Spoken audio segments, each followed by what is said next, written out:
Olá, minha gente, estamos mais uma vez juntos para compartilharmos a palavra de Deus, seguindo esta série de estudos nos Atos dos Apóstolos, 30 anos que mudaram o mundo.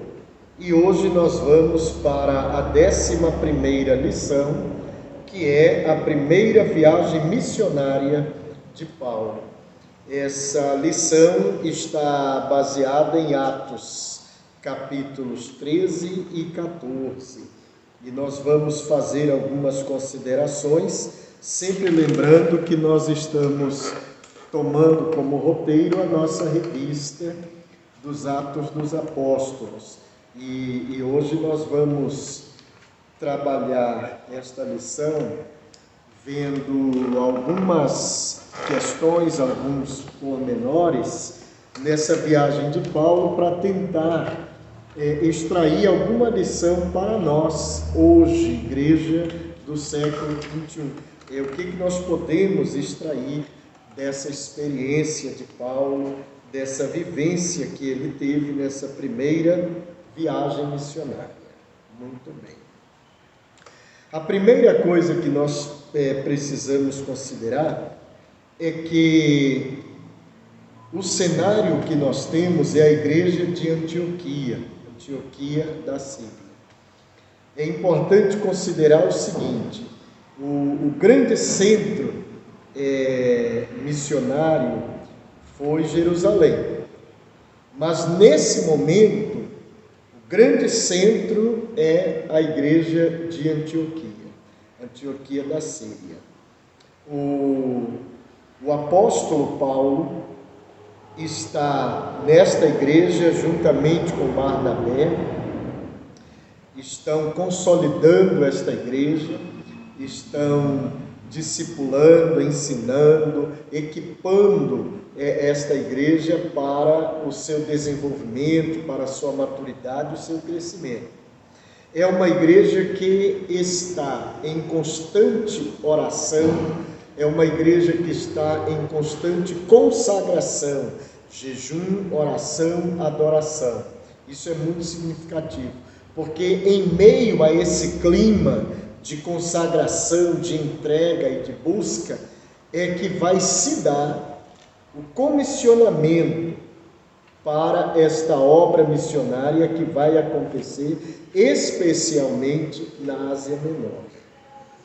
Então nós temos uma igreja que jejua, uma igreja que ora, uma igreja que adora, uma igreja que está unânime, uma igreja que está coesa, está centrada em Cristo, está totalmente dirigida pelo Espírito Santo. Isso é muito importante para nós considerarmos.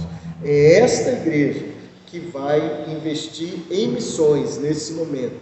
É esta igreja que vai enviar Paulo, vai enviar Barnabé, a sua comitiva, para fazer missões. Daí nós já podemos extrair algumas coisas importantes. Primeiro que missões é uma responsabilidade da igreja. Ou seja, levar o evangelho a outros povos, a outros grupos, é uma responsabilidade que recai sobre a igreja, o corpo de Cristo, e num outro sentido, o corpo local. É uma responsabilidade que lhe recai. Mas é importante considerar o seguinte: a igreja de Antioquia não tomou a decisão de enviar Saulo e Barnabé para a obra missionária de maneira livre, de maneira espontânea, porque a igreja simplesmente quis fazer. Não, a igreja foi levada pelo Espírito Santo. A igreja foi conduzida pelo Espírito Santo a tomar essa decisão. O que nos faz entender que a obra missionária, ela não pode ser uma ação única e exclusivamente de homens ou de pessoas humanas.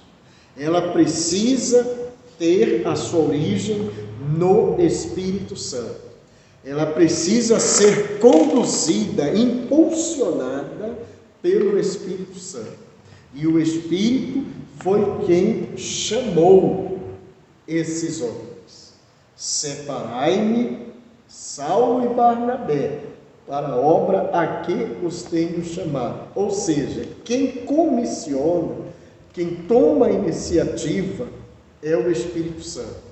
Mas só foi possível a esta igreja ter sensibilidade para ouvir, para receber essa direção do Espírito Santo, essa ordem do Espírito, porque estava em constante consagração. A igreja estava em jejum, a igreja estava em oração, ou seja, a igreja estava em consagração, em comunhão com o Espírito Santo. Daí ter sido fácil a igreja perceber a ação do Espírito, perceber o toque do Espírito, ser sensível ao comando dele. E então, prontamente, a igreja chama Saulo e Barnabé, dá a responsabilidade a eles, e a igreja então abençoa a saída deles e de sua comitiva para o campo missionário. Não é o caso de igrejas que trabalham em cima de um marketing. Elas fazem missões para promover a sua placa, para promover a sua imagem, e fazem um planejamento dentro de uma visão pura e simplesmente organizacional, mas sem buscar de Deus essa direção. Não é a mesma coisa. O que nós estamos vendo aqui é o Espírito Santo agindo livremente e a igreja sendo submetida, a igreja se subordinando a essa direção do Espírito Santo e enviando essas pessoas para o campo missionário. Quando a coisa é feita desta maneira, então o resultado é garantido. O resultado é satisfatório. Mas por quê? Porque quem tomou a iniciativa, quem tomou a frente do trabalho, foi o Espírito Santo. E ele sempre sabe o que faz. Então, temos que pegar lição daí, já nesse início do trabalho de missões do apóstolo Paulo. Depois, nós temos Paulo e Barnabé que chegam a Chipre. Ou seja, a igreja comissiona, a igreja envia, a igreja atende, obedece ao comando do Espírito Santo e envia esses homens para o campo de missões. Eles vão para Chipre. Não se sabe exatamente por que eles preferiram começar indo para Chipre, a ilha, para depois ir para o continente, para a Ásia Menor. Talvez, só talvez, esse primeiro ponto tenha sido escolhido porque Barnabé era natural de Chipre, ele era cidadão de Chipre. Então, isso pode indicar que talvez ele se sentisse mais à vontade ali, onde ele já conhecia a cultura, conhecia o lugar, conhecia a geografia, conhecia aquelas pessoas, então facilitaria muito começar esse trabalho ali, em Chipre. E fato é que eles foram para lá. E o ponto onde realmente nos interessa e que chama a atenção em Chipre é quando eles chegam na capital de Chipre, em Pafos. Ali, na capital de Chipre, capital da província, eles vão ter uma experiência que vai representar uma oposição, uma primeira oposição que eles vão enfrentar nesse trabalho. Eles vão até o procônsul, o governador, o governante do lugar, que é Sérgio Paulo, e eles ali deparam com um certo mago chamado Bar Jesus. Esse mago, Elimas, que é o mágico, ele é, na verdade, uma pessoa que está se aproveitando da boa fé do procônsul, do governante da ilha, está se aproveitando da sua boa fé, bem como da boa fé do povo daquele lugar, e está lucrando com isso, com os sinais que ele operava, com tudo aquilo que ele fazia. Mas quando Paulo e Barnabé chegam, e Paulo percebe que na verdade aquele homem é um enviado do diabo, está ali a serviço de Satanás, enganando as pessoas e em particular enganando Sérgio Paulo, o apóstolo então sofre uma opressão, não só ele, Barnabé, a equipe, o trabalho sofre uma opressão por parte desse mágico, que tenta de alguma forma desacreditar os apóstolos, desacreditar o trabalho evangelístico que eles começam a fazer. Mas Paulo, ao discernir que trata-se de uma investida de Satanás para tentar atrapalhar a obra de Deus, ele opera um milagre que contraria tudo que já se viu em milagres até agora. Ele instantaneamente ora, e Elimas, o mágico, o Bar Jesus, fica cego, instantaneamente. E isso impressiona a todos. Eu digo que isso é algo incomum, é algo que contraria tudo que já se viu, porque os milagres até então, nós temos um cego que passa a enxergar, temos um paralítico que passa a andar, temos um morto que passa a reviver. E agora nós temos o contrário. Nós temos uma pessoa que enxerga e passa a ficar cega. E isso foi um ato sobrenatural e que também, portanto, é um milagre. Isso aconteceu sobrenaturalmente, instantaneamente. E isso faz com que não só Sérgio Paulo, mas todos que estão ali percebam o poder de Deus que está com aqueles homens, com aqueles apóstolos, com aquela comitiva. E comecem a perceber que o que eles têm para entregar, o evangelho que eles têm para entregar, é um evangelho de poder. E eles se dobram a esse evangelho, eles se curvam a esse evangelho. Isso é muito importante, essa experiência foi muito pertinente aqui em Chipre, na cidade de Pafos. Foi muito significativo isso aí. Mas já foi, de qualquer forma, uma primeira oposição que se manifestou e, ao mesmo tempo, é uma primeira investida dos apóstolos contra os opositores e uma primeira vitória. Isso é extraordinário. Então nós temos que estar sempre atentos a isso. Nós estamos sujeitos a oposições, sempre e o tempo todo. Não podemos estar incutindo na nossa mente aquela ideia de que eu sirvo a Deus, então eu só terei vitória pela frente, nunca terei oposição, só encontrarei pessoas que vão me apoiar, que vão me ajudar. Não posso ficar incutindo esse tipo de ideia na minha cabeça. Por quê? Porque não é assim que funciona. Você se dispõe a fazer a obra de Deus, você enfrentará oposição. O Satanás se levantará de uma ou de outra forma para tentar impedir você, barrar você de fazer a obra de Deus. Nesse contexto foi Elimas, mágico, chamado Bar Jesus. Foi ele que foi o instrumento usado por Satanás para tentar impedir o avanço da obra de Deus. Mas assim como Paulo teve o discernimento, é importante que nós tenhamos discernimento. Para isso nós precisamos estar em constante sintonia com Deus, em constante sintonia com o Espírito Santo, porque nós precisamos discernir quando o mal está presente para tentar nos impedir de avançar, nos impedir de realizar os propósitos de Deus para a nossa vida ou para a sua igreja. Temos que ter esse cuidado. Depois, saindo dali, a comitiva de Paulo e Barnabé se dirigem ao continente. Finalmente chega na Ásia Menor. A Ásia Menor, quando a gente fala assim, na geografia de hoje é a Turquia, a região da Turquia.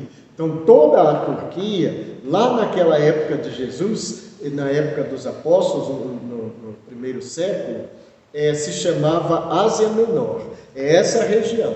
E então eles vão para Antioquia da Psídia.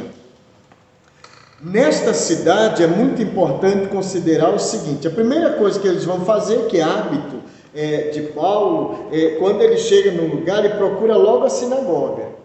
Porque é preciso deixar claro que a igreja se reunia principalmente nas casas, mas se reunia também nas sinagogas. Porque as sinagogas já eram o lugar onde os judeus se reuniam para fazer a leitura das Escrituras, para fazer as suas prédicas. Então era um lugar já propício para chegar e evangelizar e apresentar a Cristo, porque as pessoas já estavam ali predispostas para discutir as Escrituras, para ouvir a exposição das Escrituras. Então Paulo sempre procurava logo identificar onde estava a sinagoga, ia lá, reunia com aquelas pessoas. Ali estavam judeus, ali estavam prosélitos, que eram aquelas pessoas convertidas ao judaísmo, pessoas que não eram judias de nascimento, mas haviam se convertido ao judaísmo. Essas pessoas eram prosélitas, estavam ali reunidas. Então já era um lugar preparado, fácil de chegar e expor a palavra. E eles fizeram assim, Antioquia, como em todos os lugares onde chegaram, eles faziam isso. E ali eles pregam a palavra, expõem a palavra, há conversões, há pessoas que se dispõem a aceitar o Evangelho, eles saem dali, eles pregam em público, pessoas que aceitam o Evangelho, aceitam esta palavra. Não necessariamente apenas os judeus, mas gentios. É importante considerar que toda aquela região de Antioquia era predominantemente de cultura grega. Então, as pessoas, isso é uma realidade, inclusive, em toda essa parte sul da Ásia Menor. O que predomina ali é o helenismo, é a cultura grega. Então, o Evangelho prospera, o Evangelho avança, porque não só judeus, mas gentios abraçam o Evangelho. Isso é muito importante, porque isso mostra a expansão da igreja, isso mostra como a igreja está crescendo. E a gente precisa levar em conta o seguinte: quando os apóstolos chegam, Paulo, Barnabé e a sua comitiva chegam nesses lugares para levar o Evangelho, eles são uma equipe bem preparada. É importante deixar isso bem claro, eles são uma equipe bem preparada. Lucas até vai dizer que entre eles haviam profetas e mestres, ou doutores, ou seja, o profeta é aquele que ele tem o dom, ele tem o preparo, ele tem a habilidade para pregar a palavra, para fazer a exposição da palavra, para poder ganhar novas vidas para Cristo, para anunciar o Evangelho da salvação. E os mestres ou doutores são aqueles que têm o dom, o preparo ou a habilidade para ensinar, para doutrinar. Então era uma equipe muito bem preparada, eles tinham excelentes pregadores e excelentes ensinadores. Não era uma equipe qualquer, uma equipe seleta. E era um grupo preparado para falar a qualquer público. E ali eles estão alcançando tanto os judeus, como estão alcançando os gentios. E dentre esses judeus, muitos que estão se convertendo são fariseus. São aqueles que pertencem ao partido do fariseísmo. E eles estão se convertendo ao cristianismo. Por que estamos enfatizando isso?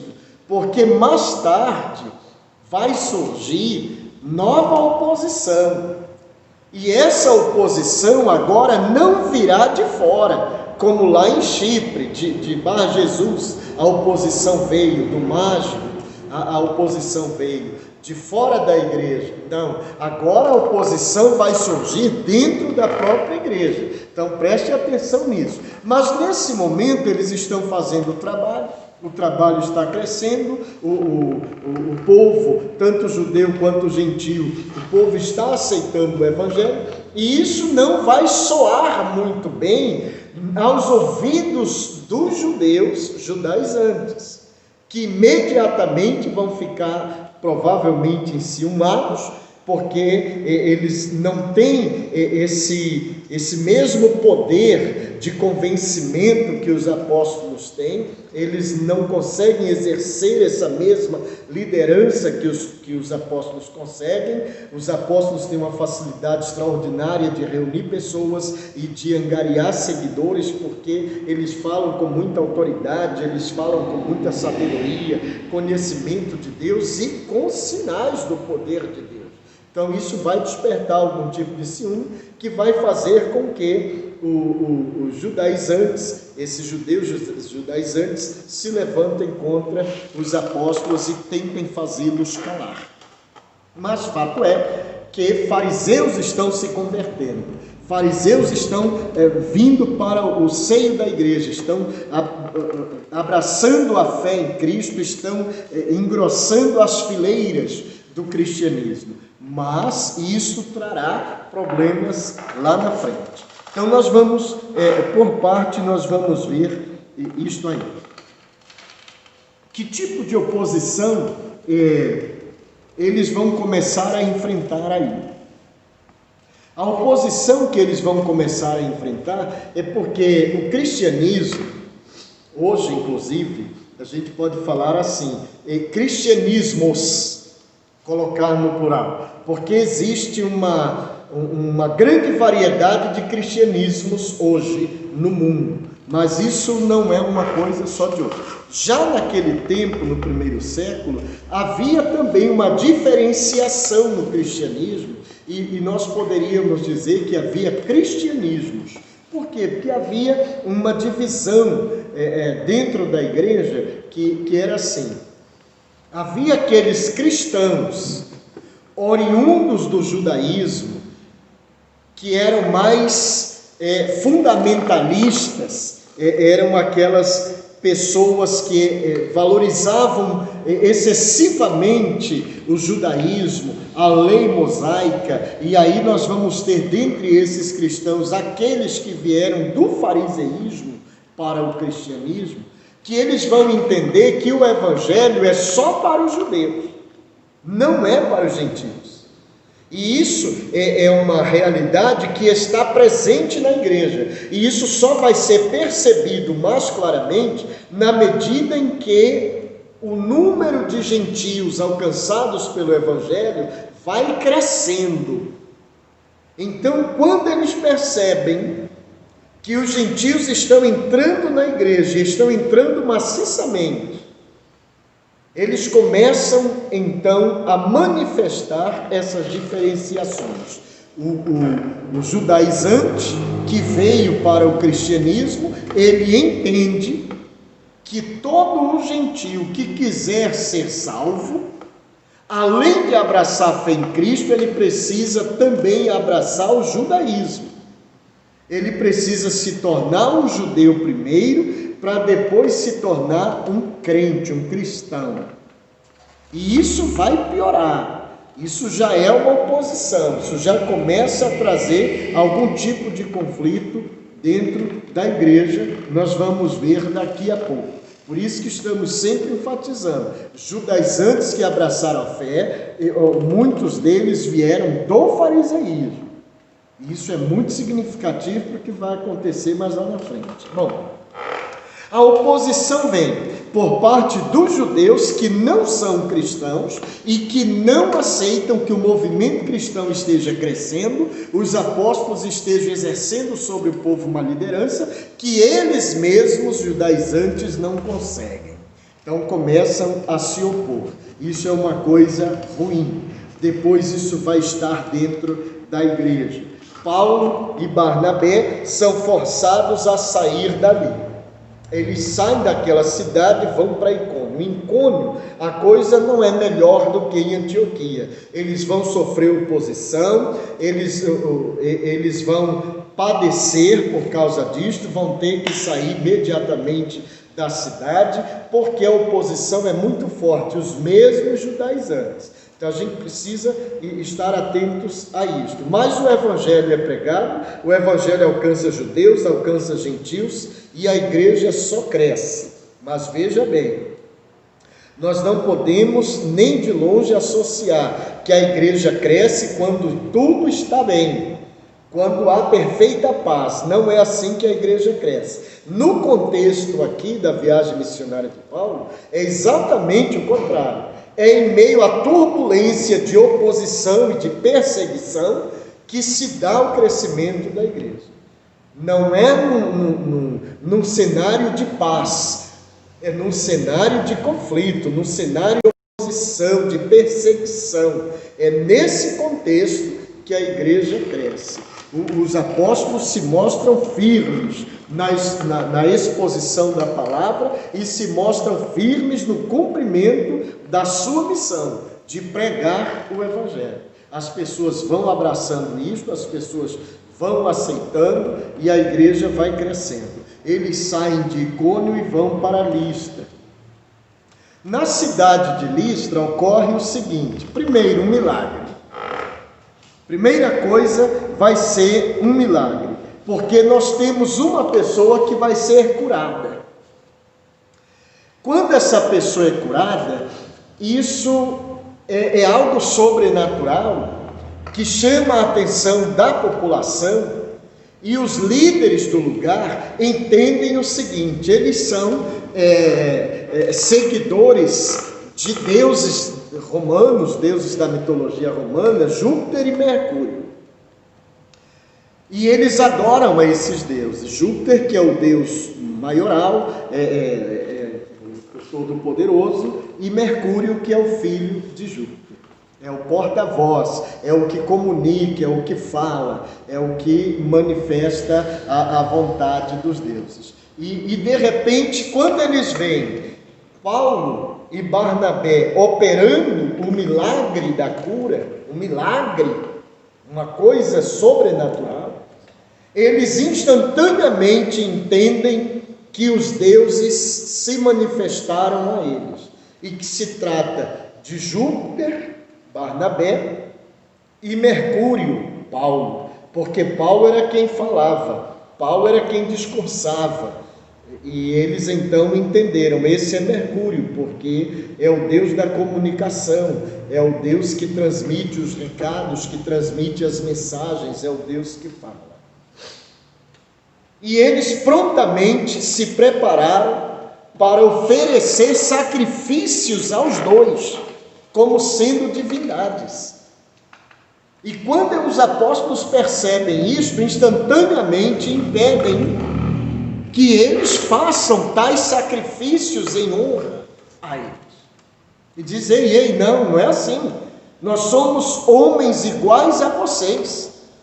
Não somos deuses.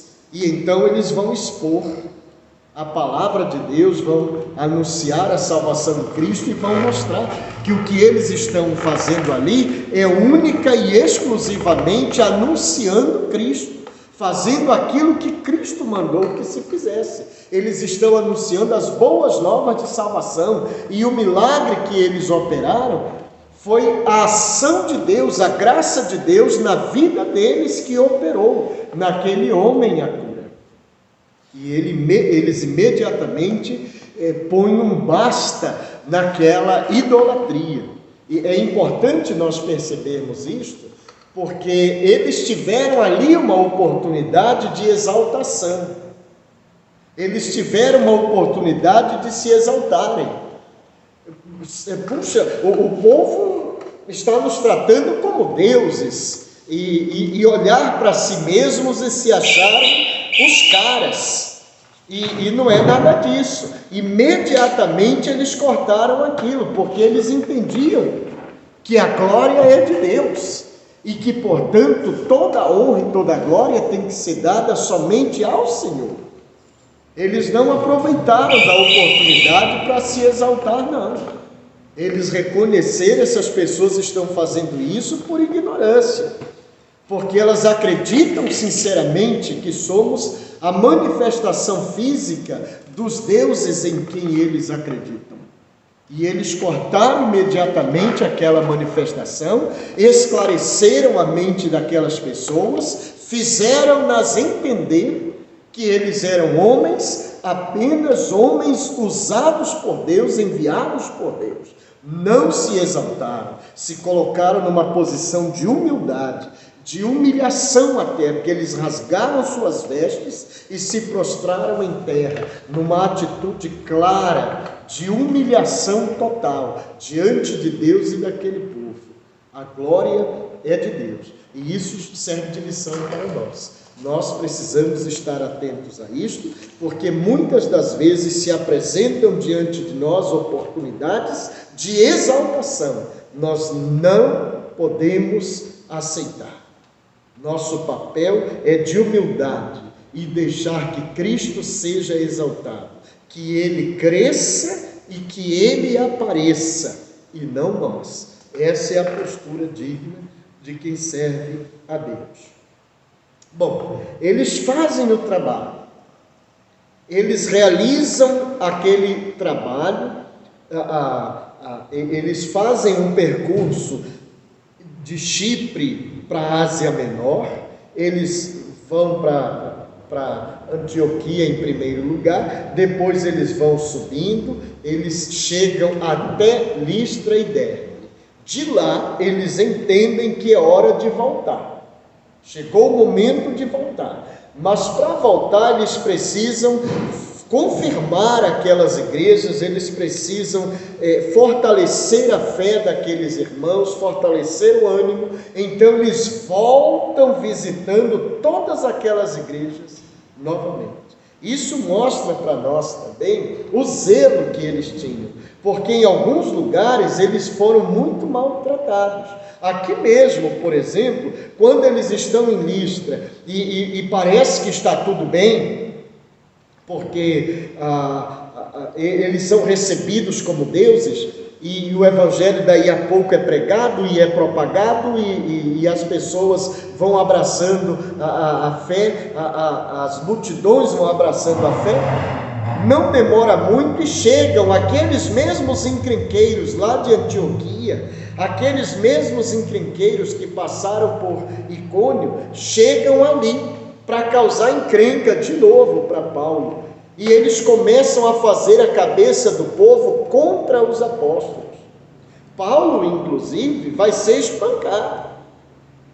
Eles pensam que Paulo é morto, mas ele não morre, porque os próprios discípulos, os novos convertidos, socorrem Paulo e vão cuidar dele, oram por ele, ele se restabelece. É quando a comitiva sai e volta para Antioquia da Síria, volta para sua base missionária.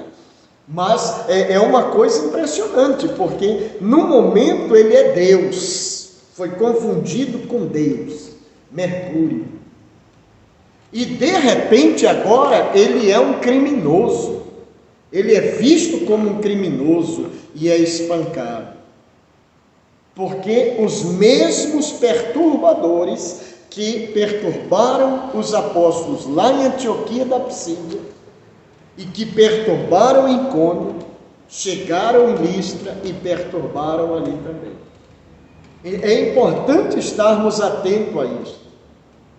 São pessoas que vivem só para causar perturbação. Elas não são capazes de chegar numa comunidade para estabelecer a paz, para estabelecer a união, para estabelecer a unidade. Elas chegam no lugar e onde elas chegam, elas criam problemas, elas causam divisão, elas causam contenda, elas causam encrenca. Isso aconteceu em Antioquia da Psídia, Depois os mesmos encrenqueiros saíram, foram para Icônio, os mesmos encrenqueiros saíram de Icônio, foram para Listra. Ou seja, nós temos que estar atentos como servos de Deus, que embora estejamos fazendo a obra de Deus com amor, com dedicação, com carinho, com responsabilidade, em um ou em outro momento, nós vamos nos deparar com pessoas que vêm de outros lugares, onde já causaram problemas, e que chegam para causar problemas também. Temos que estar atentos a isso.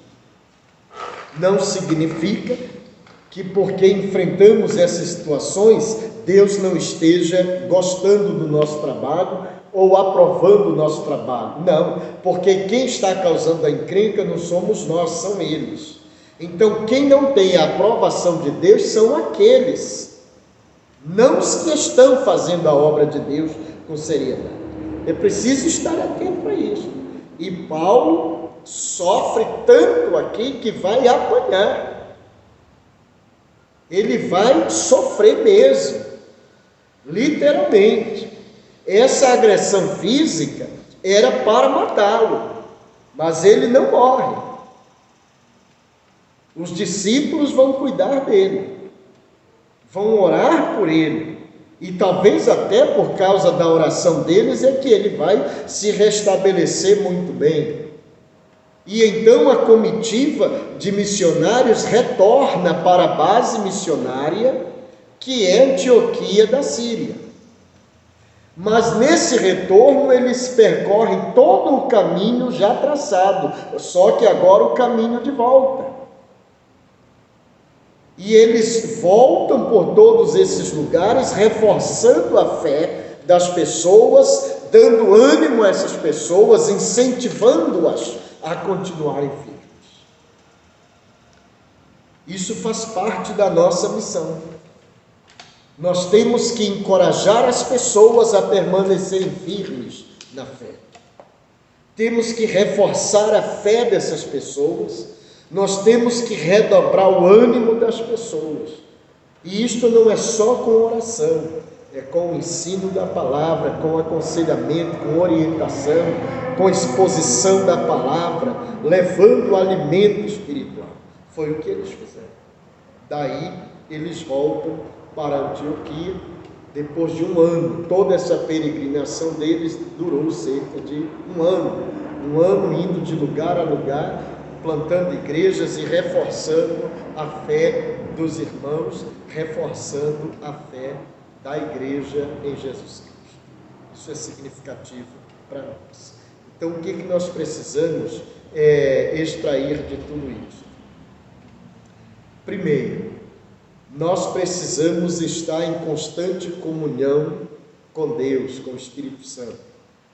Nós precisamos estar em sintonia constante com o Senhor, para termos a capacidade de perceber quando o Espírito Santo nos fala, quando o Espírito Santo nos dirige, quando o Espírito Santo nos orienta. Isso é muito significativo. Segunda coisa, ao nos dispormos a fazer a obra de Deus, precisamos estar cientes, enfrentaremos oposição. A oposição muitas das vezes está do lado de fora da igreja, noutras vezes a oposição está dentro da igreja. Precisamos estar atentos a isto, porque se há oposição, é porque aquilo que estamos fazendo está chamando a atenção, está incomodando alguém em algum lugar, de alguma maneira. Por isso está havendo oposição. Precisamos fazer como os apóstolos fizeram, permanecer firmes na direção do Espírito Santo, na visão que o Espírito Santo deu, firmes no cumprimento da missão, porque oposição sempre as teremos. Depois, é muito significativo também entender que se alguém se levanta para causar divisão, Se alguém se levanta para se opor ao trabalho de Deus, não é o que estamos fazendo que está errado, mas é a ação daquele que se opõe, é a ação daquele que causa a divisão que está errado.